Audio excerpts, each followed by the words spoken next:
O SESC São Paulo ele é responsável na capital paulista pela administração de diversos espaços culturais. O SESC também tem pautado as suas ações de programação para os ambientes externos nos quais está envolvido direta ou indiretamente. O processo de requalificação do centro de São Paulo, indiscutivelmente, está em andamento. E é nesse processo que o SESC Bom Retiro, por meio de uma atividade intitulada Fórum de Diálogos, idealizada para promover uma aproximação entre o SESC, a comunidade e os órgãos locais, objetivando provocar uma multiplicidade de olhares para esta região da cidade e, ao mesmo tempo, cultivar o diálogo a respeito das nossas relações e como essas podem influir positivamente na direção de um projeto público de reestruturação da cidade, incorporou uma série de propostas e sugestões vindas dos seus participantes para iniciar várias atividades e eventos nos 2 últimos anos, visando contribuir com o processo, certamente, dessa chamada requalificação urbana dessa parte da cidade de São Paulo. As áreas centrais da nossa cidade estão sofrendo, em vários graus, os impactos do desordenado crescimento urbano. Contribuindo para a melhora deste caldo cultural, surgem movimentos que reforçam o sentimento de sociabilidade e convivência, visando a requalificação desses espaços para que eles possam voltar a desempenhar o seu papel para a população, desde o de imagem unitária de pertencimento à comunidade até os lugares de urbanidade. Nesse sentido, a realização do Ciclo de Olhares, Luz e Sombra de São Paulo, é fruto destas conversas com a comunidade local e caminha junto com o sentimento de melhoria dos espaços públicos de nossa cidade. Para tal, o SESC convidou, entre os atores locais, um parceiro que já faz um trabalho de significativa importância nesta região, a Companhia Pessoal do Faroeste, na pessoa do seu diretor, Paulo Faria. Todos aqui, né? Foram realizados, desde setembro até agora, um laboratório poético urbano sobre a região da Luz, 7 palestras, debates, 7 programas de performance, 7 oficinas artísticas, e a síntese de todo este processo está no nosso ambiente virtual e será apresentado um espetáculo intitulado Luz e Sombra, que é uma intervenção urbana que acontecerá no dia 15 de dezembro, domingo, na fachada da Estação Pinacoteca, qual eu já convido todos os presentes, chame seus amigos, familiares, para estarem conosco no dia 15 de dezembro, às 20 horas, aqui próximo na Estação Pinacoteca, para ver o resultado final desse trabalho. Sendo assim, reafirmamos que o Ciclo de Olhares, um seminário que aliou teoria e prática, é um dos exemplos de atividades que ilustram tanto a importância quanto a viabilidade de se propor hipóteses de qualificação do espaço urbano para que esses recuperem a relevância do passado na vida atual de quem mora e trabalha nessa metrópole. Queremos agradecer a todos os envolvidos nesse evento, em destaque aos nossos parceiros institucionais, a Oficina Cultural Oswaldo de Andrade, a Defensoria Pública, a Estação Pinacoteca, em especial aqueles que dedicaram parte do seu precioso tempo para escrever cartas de amor a esta região, e aqueles que participaram das performances urbanas, oficinas, e todos aqueles que acompanharam o conjunto também de palestras e debates ocorridos aqui na nossa unidade. E por último, ao Paulo Faria e a Companhia Faroeste, pessoal do Faroeste, que com muita dedicação, competência, profissionalismo e o mais importante, alma, se entregaram à realização desse evento. O nosso muito obrigado. Nesse mosaico de habitantes desse lugar, estamos nós, a companhia, que é uma companhia de teatro, e quando o SESC faz esse convite, a gente chega a um acordo, vamos ouvir então depoimentos de amor. Porque mesmo a gente sabendo dessas exclusões todas, das dificuldades, todos que vêm aqui cruzam né, com a Rua Glete, onde 500 pessoas, usuários e dependentes químicos, estão ali e não tem como ignorar e nem colocá-los para fora. Então, a gente queria falar de amor para poder chegar nesse lugar e a gente pediu cartas, né, convocou a população, foram 50 cartas, 30 delas via correio, os correios, e 20 a gente montou escribas. A gente foi ali para a Estação da Luz e foi escrevendo, como naquela cena Central do Brasil, que ali imortalizou um pouco essa função em desuso, que é quem escreve. Daí a gente chegou a 50 cartas e a gente começou uma oficina de dramaturgia, onde os atores assumiram a frente dessa dramaturgia para adaptar uma ideia também inicial, que era trabalhar os 12 trabalhos de Hércules, que na mitologia forma um herói, né, que vence um leão diário, e a gente achou que seria pertinente nesse lugar com um mosaico de trabalhadores, moradores, enfim, de pessoas que ocupam, vivem e habitam esse bairro. E os atores adaptaram 6 trabalhos a 6 encenações. Isso tudo vai resultar no dia 15. E aí, quando foi na segunda fase, a gente trabalhou, após a dramaturgia, adaptar o texto a esse mito. A gente trabalhou um mês encenando possibilidades de falar sobre isso. E aí a gente vive a última fase hoje. A gente acabou de trabalhar a tarde toda debaixo desse sol aqui na frente do DOPS, que é o antigo DOPS, a Estação Pinacoteca, que é o coro que a Companhia São Jorge foi convocada. Aliás, eu quero divulgar o Barafonda, que está em cartaz. Imagino que todos aqui têm interesse no bairro, o espetáculo voltou. Eles tiveram, com essa experiência do coro e do bairro, trabalhar, e está em aberto ainda também. Se alguém quiser ao final aqui ficar empolgado, quiser participar do coro, a gente vai levar esse bloco até o final. E a gente vive essa fase, que é traduzir todos esses conteúdos debatidos ao longo de 7 encontros, né? E aqui acho que o João Paulo está aqui também, que foi né, que nos auxiliou muito para a gente focar no caráter pedagógico, no caráter do compartilhamento, desse ciclo de olhares, para que a gente conseguisse comunicar isso não ficasse só com a gente fosse extremamente democrático para tentar abarcar tudo. Então hoje eu só tenho a agradecer por esse mergulho, a possibilidade que o SESC deu da gente avançar mais ainda na nossa pesquisa no bairro, e dizer que a gente está muito feliz, muito ansioso, muito cansado, né, porque é uma coisa enorme. A gente espera que 3.000 pessoas ocupem aquele lugar e a gente possa ressignificar, lavá-lo, às vésperas dos 50 anos do golpe militar, a gente voltar para ele. Então é tudo muito simbólico, tudo muito casual, né, o DOPS e tudo, e a gente vai transformar isso numa grande poesia, né, para que todas as reivindicações, todas as cartas, né, porque tudo a gente volta para a carta. Tudo que a gente vai assistir e ver nessas intervenções, performances, são cartas escritas, amores e muitos desamores, né? Então, obrigado, espero que a gente possa aproveitar a palestra e depois comer aí essa marmita. Sobre esses conceitos de centro e periferia que, né, são propostos no tema do debate, né? Ainda que eles sejam categorias definidoras de espaços, na prática são conceitos bem flexíveis, né, na dinâmica das cidades. Eu queria saber, na opinião de vocês, em relação à luz. Essas definições são antigeográficas ou elas são políticas? Antes de começar, eu gostaria de apresentar um amuleto que eu sempre trago onde quer que eu vá, quando o assunto é falar sobre o centro de São Paulo. Eu não sei se vocês sabem, mas essa daqui é a Santa Ifigênia. E onde eu vou, eu levo a Santa Ifigênia. Eu sou uma pessoa extremamente religiosa, extremamente universalista. Eu gosto da Umbanda, eu gosto do Buda, eu gosto de Jeová lá, eu gosto de todo mundo. Tudo que tem luz, dá força, discernimento, eu quero e eu topo, né? E, porque não estou fazendo apologia ao católico, mas a Santa Ifigênia, quando eu descobri o sentido da Santa Ifigênia, eu fiquei bastante impactada. Primeiro que a Santa Ifigênia é a santa protetora da casa própria, né? Um bairro que passou por um projeto de extermínio e de expulsão dos seus moradores, como foi o ex-Nova Luz. Quando eu descobri que ela protegia a casa própria, eu falei, não acredito, né? E outra coisa, tem uma igreja lá do bairro há 103 anos, uma das igrejas mais antigas da cidade, e ela é uma dos poucos santos negros da Igreja Católica. Então eu vou em manifestação, eu vou em tudo, e a santa está aqui. Então eu vou deixar a santa aqui para proteger e levar esse nosso debate, né?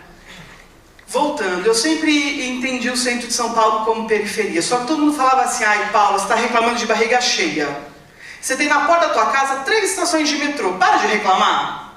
Você na porta da tua casa, não sei o quê. Você tem o médico, você tem os, não sei o quê, você tem a escola. Só que eu me sentia na periferia. E eu não sabia de onde vinha isso. E quando você para refletir, você começa a entender abandono do poder público, uma série de coisas. Eu escrevi um texto, que eu trouxe alguns, também vai estar no site do SESC, que eu acho que externaliza muito esse sentimento, que eu dei o nome para esse texto do seguinte: o poder público deprimiu o centro de São Paulo.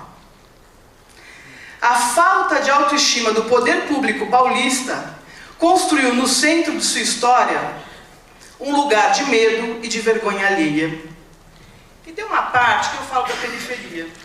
E eu falo o seguinte: quando o centro, na minha visão, é periferia, não no sentido conceitual, intelectual, acadêmico, mas no sentido de pele, de quem vive numa região assim desde que nasceu. A minha referência é a Rua Santa Efigênia. Eu moro na mesma casa que eu nasci. Então eu moro há 38 anos no mesmo lugar. Então tudo que eu falo está ligado à pele. E não nem sempre ao intelecto, à erudição, né? Eu acho que o centro ele se torna periferia quando ele aceita a violência, apesar do policiamento local. Quando ele aceita o descaso, apesar de ser um polo importante de geração de emprego e de renda. Ele é periferia quando ele aceita o desdém do poder público, apesar de ser tão cobiçado pelo poder público. Então são essas dicotomias que na periferia talvez você tenha outras, de uma outra envergadura, mas tem. Mas são essas que a gente enfrenta aqui. Sabe o que é isso? Você tem e não tem ao mesmo tempo. Que é essa coisa de não lugar. Que é e não é. Parece, mas não é. Você tá... É esquisito esse lugar. Acho que respondendo a sua pergunta, é interessante porque centro e periferia, a princípio, poderia dar uma ideia que o centro concentra a riqueza e as áreas periféricas a pobreza, né? Mas a gente tem isso que você falou, que são mudanças históricas ao longo do tempo, né?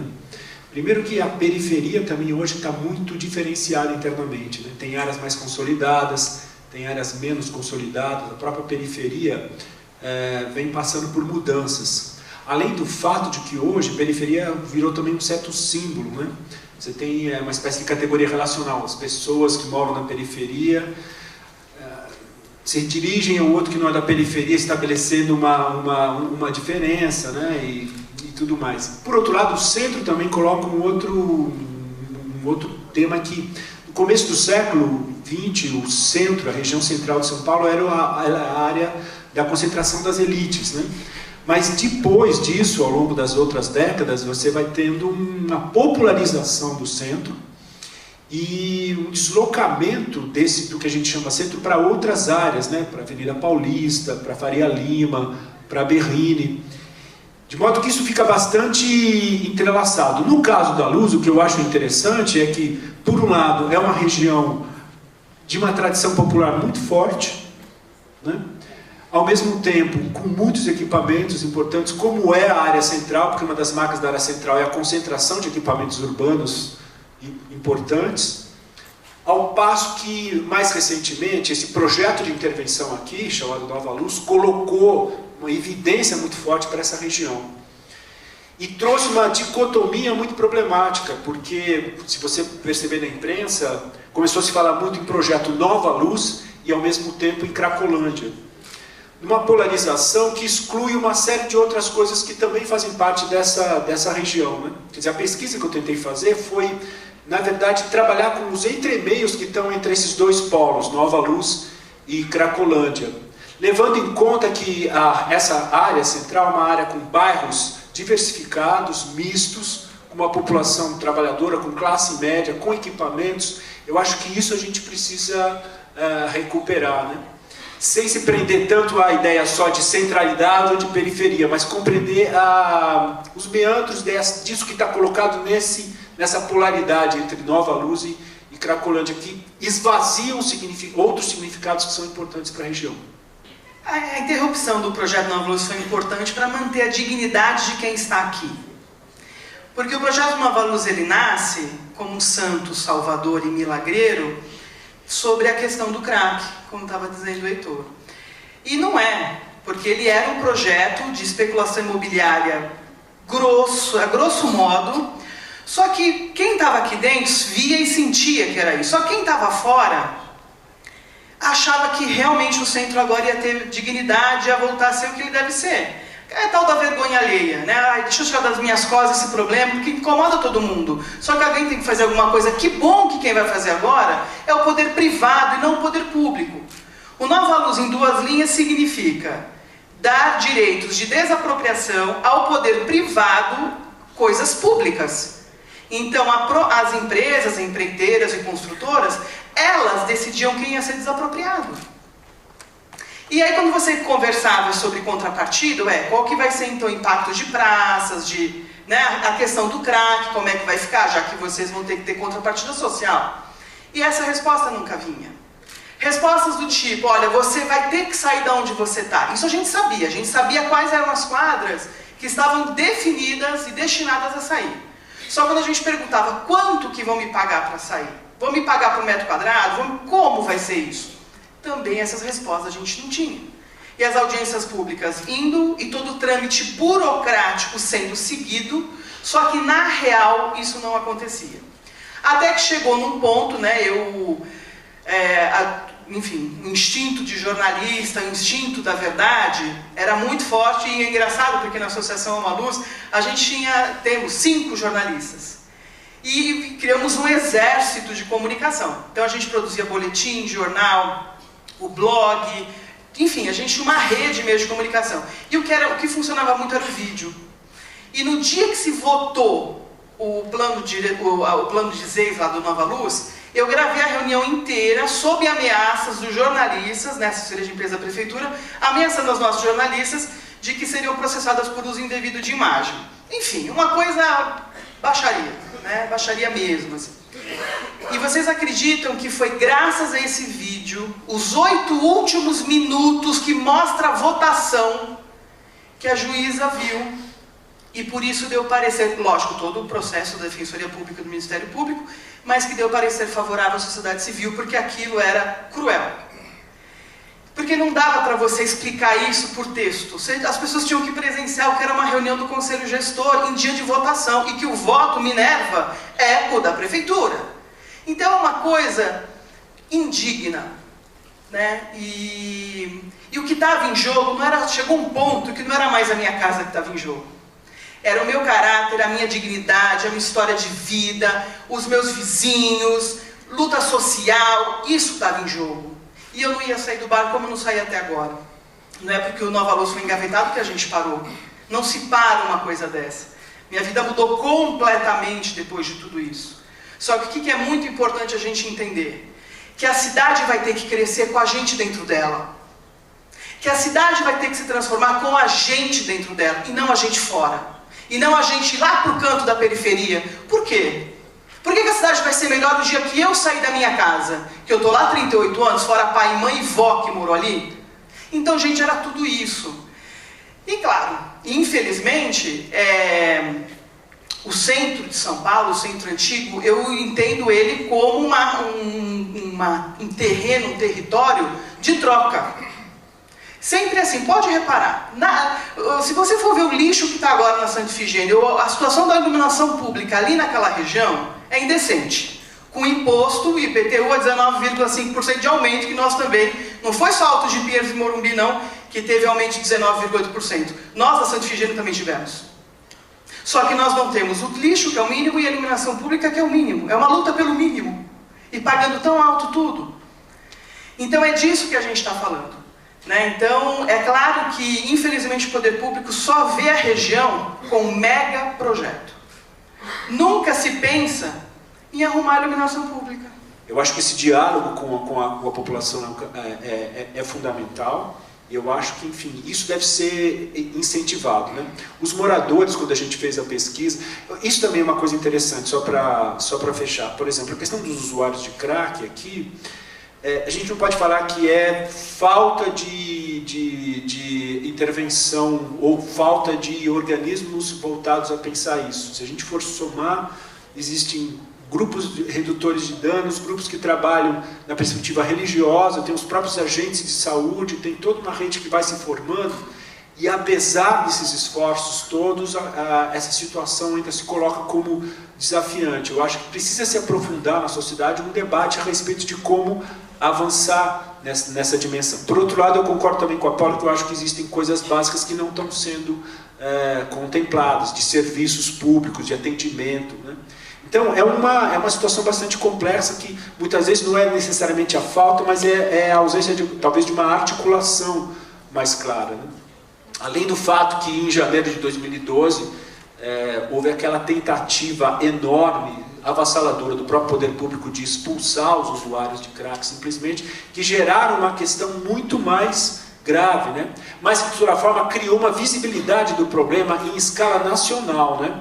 Se vocês se recordarem, em janeiro de 2012, a partir da tentativa de se intervir aqui e tirar os usuários de crack, essa questão do crack, dos direitos dos usuários, a questão da internação compulsória, de como tratar, virou uma questão nacional, passou a ser um debate politicamente muito mais articulado. Então a gente tem a gravidade, ao mesmo tempo uma organização que se contrapõe, que é também significativa.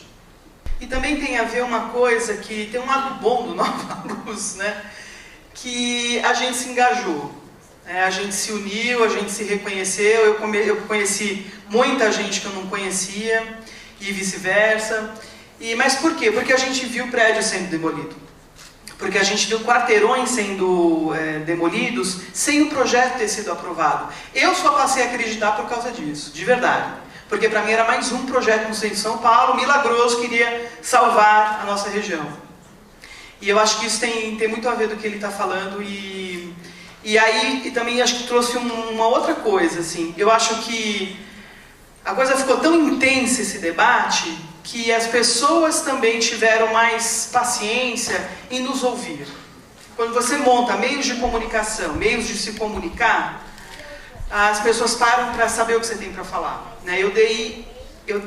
Olha, eu como jornalista, eu nunca dei tanta entrevista, né? Acho que eu dei mais entrevista do que fiz. E para vários veículos de comunicação internacional, né? Eu dei entrevista para Economist, para Le Monde, diversas redes. E fora isso, nós fomos tema de um documentário espanhol chamado Luz, do Left Hand Rotation, que é um grupo madrilhenho, que eles passaram pelo processo de gentrificação por causa da Copa do Mundo na Espanha. Então esses filhos, essas pessoas que trouxeram danos efetivos para a vida da família, eles montaram um grupo contra a gentrificação no mundo. E quando o tema era Brasil, Nova Luz, o São Paulo foi o Nova Luz. Esse documentário ganhou vários prêmios, e enfim. Com relação à luz, o que eu queria contar é uma coisa que tem a ver com o modo como a chamada Cracolândia, o território do crack, ele se instala e como é que ele cria também um certo tipo de ocupação e de simbolização do espaço. A imprensa tende a dizer o seguinte, que você tem um usuário de crack, um morador totalmente isolado dentro de casa. Mas quando a gente fez a pesquisa, a gente percebeu que as pessoas que moram nessa região estabelecem algum tipo de tática, de estratégia, para se relacionar com esses usuários de crack e criar também um uso do espaço, né? Lembro uma vez que a gente entrevistou uma senhora que falou que não tinha muito o que falar, então eu vou mandar pela... E a primeira coisa que ela fez quando saiu do prédio foi ir na direção de um grupo que tinha vários usuários, para mostrar como ela ali, ela interagia, tinha uma certa interação, criava um tipo de vínculo, claro que é um vínculo estratégico, mas que era importante definir. Por outro lado, a gente também percebeu que a Cracolândia não era um território fixo, como a imprensa em geral costumava falar, ou como o Projeto Nova Luz apresentava, porque eles apresentavam a área onde queriam fazer intervenção como a área da Cracolândia. Quando você observa isso de perto, você percebe que essa área, na verdade, é onde o usuário está. E o usuário ele vai redefinindo isso.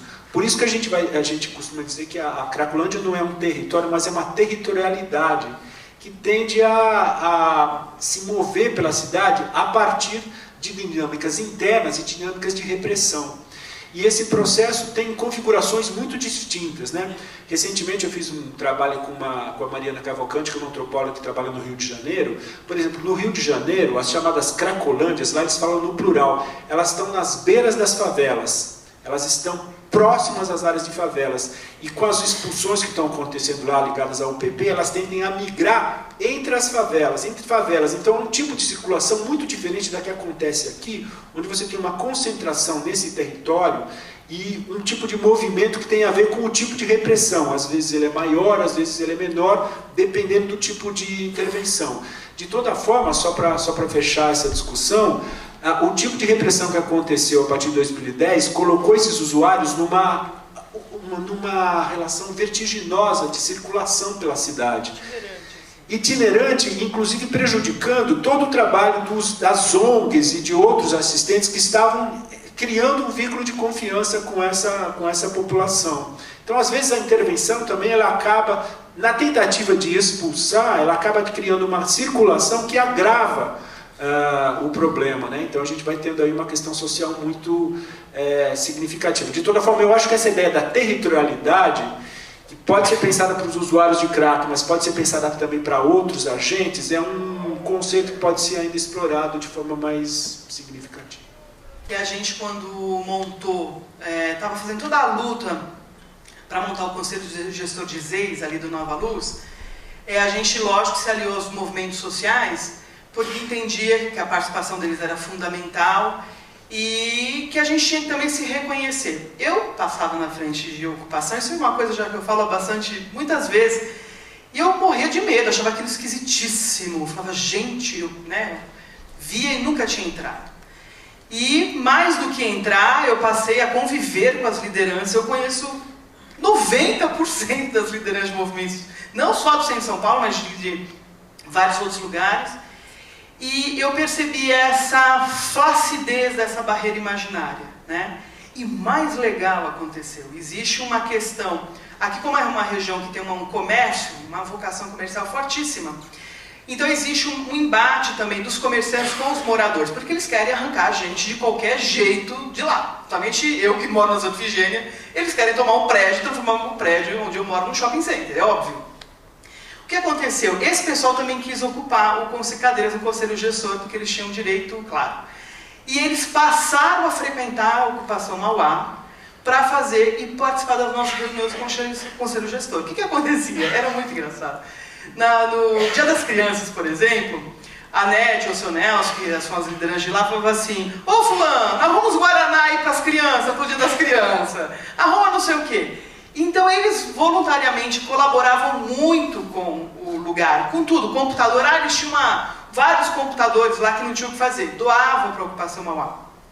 E isso foi muito legal ter vivido e ter presenciado fortemente. Eu acho que, quando me perguntam de tudo que você faz e fez, né? O que foi o mais importante para mim foi isso. Eu acho que foi uma consequência derrubar uma prefeitura, enfrentar secretário, enfrentar prefeito. Tive que elevar a minha autoestima para poder fazer tudo isso, entender que eu podia, mas para mim o mais importante foi isso, foi a aproximação, foi a troca, foi a apropriação do espaço, do território e de quem estava perto de mim. Isso foi o mais importante, sem dúvida nenhuma. Tem mais de 35 anos que eu moro aqui no bairro. Quando eu mudei para cá, a nossa rua aqui, principalmente aqui a Rua Elvete, era muito boa e a gente chique morava aqui na Goianás, é o lugar das tia rica, e acontece que agora a gente entra em casa, depois das 6 horas, 7 horas da noite, não tem coragem de sair de casa mais. Não tem, que na beirada do nosso prédio fica cheio de gente deitada. Que semana passada, 2 vezes, meu marido foi assaltado e tirou o que ele tinha no bolso. E eu fui na Santa Efigênia esse dia à tarde, Santa Efigênia não, desculpa, na Rua das Palmeiras, estava todo mundo deitado ao redor dos... Não é só aqui não. Agora eu queria saber, derrubaram os prédios, derrubaram, fizeram vários lugares lá. Mas o que tem lá? Barraca. Eu sei que vocês estão lutando por isso. Mas a gente queria melhoria por isso. Porque a gente já tentou até vender o apartamento e ninguém compra quando fala que é Rua Helvétia. Ninguém compra. Fala, ah, você mora no crack? Não, não compra. Infelizmente, não compra. E a gente está, infelizmente, a gente está com as mãos atadas. Então é isso que a gente pede, uma melhoria. Como meu esposo já participou ali no Senai, acho que até o coronel esteve presente, né? Major, a gente espera que, pelo amor de Deus, gente, vamos melhorar isso aqui. A gente não quer que jogue eles na rua, vamos fazer alguma coisa por eles. Tem tanto lugar, eles não querem ir, mas vamos dar um jeito. Sabe qual que é a ideia que eles têm do centro? Que não mora gente. Gente, isso é um problema muito sério. Para você ter uma ideia, para a gente ficar visível, a Amo a Luz, para ficar visível, sabe o que a gente fazia? A gente saía de megafone na rua. Um grupo de moradores com panfleto, eu no megafone, intercalando com alguém, parava em frente ao prédio, falava o nome do prédio, convocava os moradores para sair na janela, sabe por quê? Porque o síndico não me deixava entrar no prédio. Porque o síndico nem queria pôr um papelzinho embaixo da porta do morador. Então a gente chegava pela janela para conversar com esse morador. Porque o grande problema, e é ainda até hoje, é essa desarticulação entre os moradores. Porque a gente não sabe quem está, quem tem interesse. Aqui é uma região que tem muito inquilino. Os inquilinos, infelizmente, não têm uma necessidade, uma vontade de participar ativamente, porque ele fala, vão me tirar daqui. Se a senhora que é proprietária vai sair, só imagina eu. E para que eu vou lutar? Eu não tenho tempo, dona, para lutar. Eram as coisas que eu ouvia. Claro que o quadro do uso do crack na região da Luz já vem desde a década de 90, pelo menos, né? O crack chegou em São Paulo, mais ou menos em 91. Eu não sei dizer quando ele começa a se tornar um uso público na região da Luz. Ele entra em São Paulo bem antes do Rio. Só que eu acho que de 2007 para cá que eu tenho observado, cada demolição que acontece, sem ela ser acompanhada por uma reconstrução interessante, etc. Tal, ela acirra o abandono do espaço. Se a gente pegar um pouco essa região da Helvétia, ali, quer dizer, aquele shopping que foi demolido, aquela outra região anterior, etc. e tal. Quando você faz uma... Eu não estou falando também que é para acelerar o que vai ser construído no lugar, porque foi também importante se opor a isso. Mas então temos um paradoxo, porque temos uma demolição, um cenário desolador. Talvez fosse o caso, então, de haver uma movimentação para que algum outro tipo de construção seja feito no lugar dos projetos que foram pensados para essa região, quem sabe. O problema é que, enquanto isso não se define, a gente fica num cenário de escombros e de ruína que acentua essa dimensão de... E claro, então os moradores ali também, no citado ele fala que isso é só um cenário de ruína, mas esse cenário de ruína ele se impõe muito em muitos contextos, né? Desde 2007, quando a gente acompanhou as primeiras demolições, foi isso que aparecia nas regiões onde deixava de ter... quer dizer, em regiões que não havia demolição, tinha circulação, pessoas andando, etc. e tal. Logo que você faz a demolição, você cerca, aquele espaço fica mais ermo, começa a haver uma ocupação intersticial. Eu acho que esse é um paradoxo muito difícil, que eu acho que o desafio agora está em conseguir avançar no sentido de superar esse cenário de escombros, mas ao mesmo tempo não aceitando o que estaria planejado até há pouco tempo para esses espaços, esses megaprojetos. Acho que é um paradoxo mesmo a ser enfrentado. Isso não parou 100%, ele pode voltar a qualquer momento, né? No modo da prefeitura ele vai voltar. E vocês acham que quando ele volta, vai haver um diálogo com a sociedade, moradores, comerciantes, todo mundo que tem interesse, vive, construiu aquela região? Porque eu fico pensando, como é um projeto que tem a máscara social, mas ele é visivelmente de especulação imobiliária, as pessoas estão vendendo apartamento a 12, 13 mil reais o metro quadrado, você pega um prédio de 15 andares, 6 apartamentos, você faz a conta. Se eles forem ouvir, dar atenção para todo mundo, para o morador proprietário, para o morador inquilino, para o comerciante proprietário, para o comerciante inquilino, para o funcionário que trabalha ali, eu acredito que vai ficar inviável. A qualquer momento o Nova Luz pode voltar, porque ele é baseado numa lei chamada Lei da Concessão Urbanística. Essa lei só está paralisada. ela está adormecida, ela não está desativada.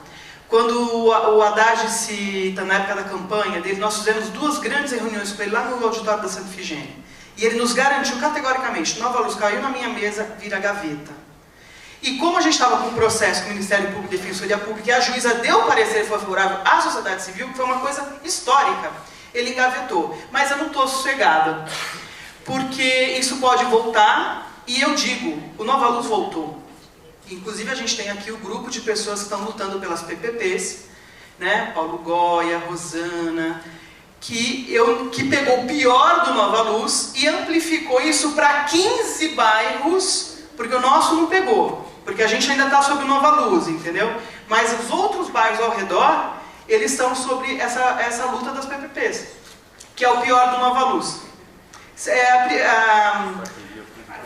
Parceria público-privado, que é isso que eu acabei de falar, que é o poder privado tendo poder de poder público e atuar em cima disso, para faturar e tudo mais. Então isso já acontece, já está acontecendo, né? Então, eles estão sofrendo mais do que nós. Né? Acho que depois vale a pena conversar, mas eles estão sofrendo muito. Nós ainda montamos o conselho gestor, agora nada. Né? Nada assim, o espaço que vocês mereceriam e teriam que ter para poder enfrentar a desapropriação em grande escala de 15 bairros aqui nessa região. Né? E o Moisés, eu acho que de novo Moisés eu acho que tem tudo isso de que a gente precisa estar mais atuante quanto morador. Né? Enquanto a prefeitura não entender que a gente precisa de locais culturais e não apenas a cultura cara, né? A balada cara e tudo mais, a gente ainda não vai ter esse espaço público para a gente vai ter que pagar para ter lazer em São Paulo, porque essa é a realidade de quase todos nós aqui. Né? E o espaço público para compartilhamento não. Então eu ainda associo que a gente tem muito que caminhar quanto sociedade civil. E eu tenho isso na pele, essa experiência de quando a gente se organiza, vai para cima, rola. É que desdobra, mas não resolve. Mas desdobra. E a gente realmente tem que estar muito mais atuante, muito mais firme. A gente tem que virar gente grande no que é movimento social, organização social e política. Política, minha gente. Se a gente não entender o que é isso e não se engajar nisso, tá aí o Conselho Participativo domingo, viu? Eleição, eleja o candidato da tua região. Conselho Participativo Municipal. Domingo é eleição. É uma das portas que a gente tem que estar e ocupar esses lugares sim.